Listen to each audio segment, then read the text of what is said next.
Inama y'umunsi.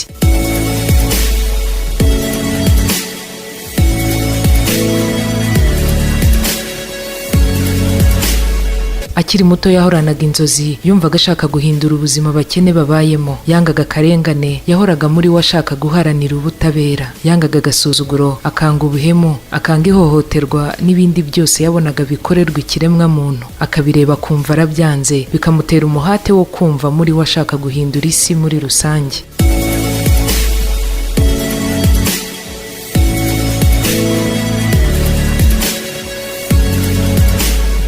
Yagerageje ibishoboka byose ngo ahindure isi, akirirwa asoma ibitabo, akarara kuri mudasobwa, akora ubushakashatsi, akongera gusubira no kwiyibutsa mu magambo y'intwari zanditse amateka, ariko zigapfa zitageze ku cyo zashakaga. Yaratekerezaga bikomeye kugira ngo abashe guhindura isi. Yari umugabo uhora uhuze, ahugijwe cyane n'ibitekerezo, ashaka kugera ku cyifuzo cye kiruta ibindi. Guhindura isi yabibonaga nk'inzozi, ariko nanone akabona ko izo nzozi zishoboka. Imyaka ihita ari myinshi, umugabo agerageza guhindura isi, ariko kuri we bikigoye.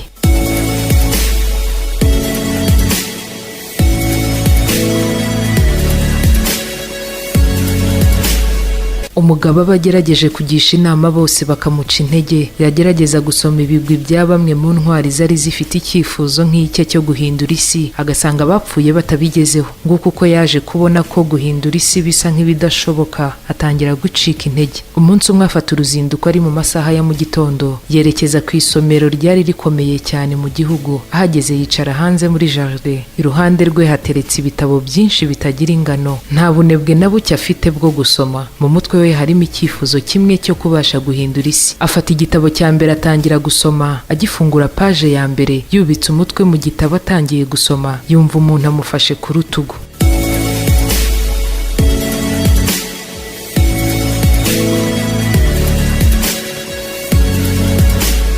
Uwo mugabo yarahindukiye ngo arebe uwo muntu umufashe ku rutugu, asanga ni umusaza ugeze mu zabukuru. Umusaza rukukuri w'imvi zuzuye umutwe, wasaga n'ugenda yunamye kubera ubusaza, afite inkoni mu kuboko kumwe n'agakapu gato mu kundi kuboko. Abwira wa mugabo ati nkurikira. Umugabo wumvaga adashaka gutakaza umwanya na muto ataragera ku cyo ashaka kugeraho, yubaha umusaza bahuye atamuzi, arahaguruka barajyana. Umusaza yafashe wa mugabo amujyana ku rundi ruhande rw'isomero barimo, bicara ku gatebe kari munsi y'igiti. Umusaza aratangira ati numvise ngo ufite indoto zo guhindura isi. Umugabo nawe ati cyane rwose.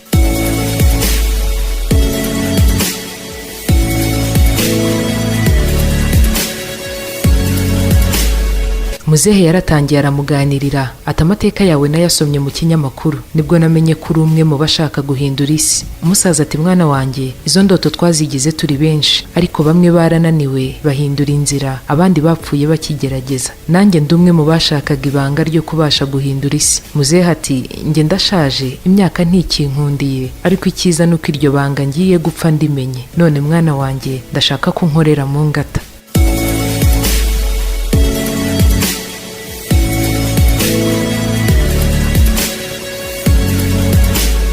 Umugabo atega amatwi umusaza ngo amumenere ibanga rizamufasha guhindura isi. Muzehe ati mwana wanjye, nkiri mu myaka nk'iyawe, nanjye nataye igihe nk'uko nawe urimo uragita ngo urashaka guhindura isi. Nagerageje ibishoboka byose ngo mpindure isi, mbonye binaniye ngerageza gushaka uko nahindura igihugu, nabyo birananira. Ngerageza gushaka uko nahindura umujyi nari ntuyemo, mbonye guhindura umujyi ntuyemo nabyo binaniye, nshaka uko nahindura umuryango wanjye nawo mbona biranze, ngerageza kwihindura njye ubwanjye. Aho niho nagarukiye. Muzehe arakomeza ati imyaka rero ndabona imfashe mwana wanjye, ndabona ntakibashije, none akira ngo usigire umukoro. Ibyo ntabashije gukora wowe ntibizakunanire, umva icyo ugomba gukora rero.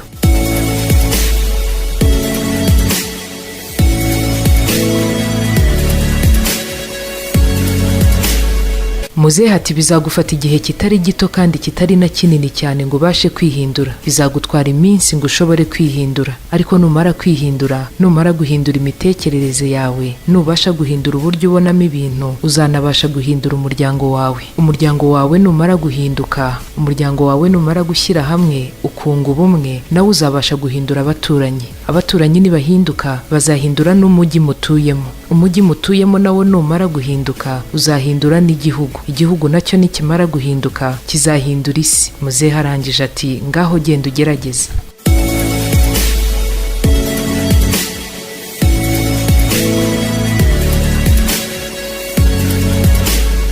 Umusaza amaze kumumenera ibanga arigendera. Umugabo nawe asubira hamwe yari yicaye, afata bya bitabo byose yari yasohoye abisubiza mu isomero, arangije arataha. Yari amaze kumenerwa ibanga ry'uko yagera ku cyo ashaka, agahindura isi. Umugabo arataha ajya gutangira kwiga kwihindura ku giti cye. Guhinduka kwe kuzamufasha guhindura umuryango, guhinduka k'umuryango kuzahindura umujyi atuyemo, guhinduka k'umujyi kugahindura igihugu, hanyuma igihugu nacyo kigahindura isi. Inama y'umunsi.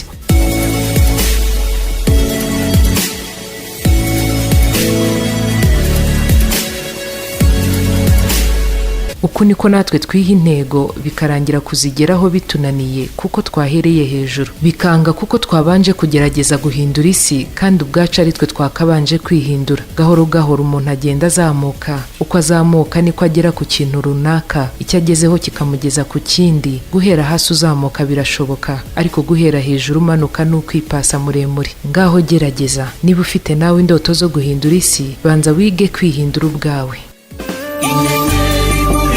Rubanda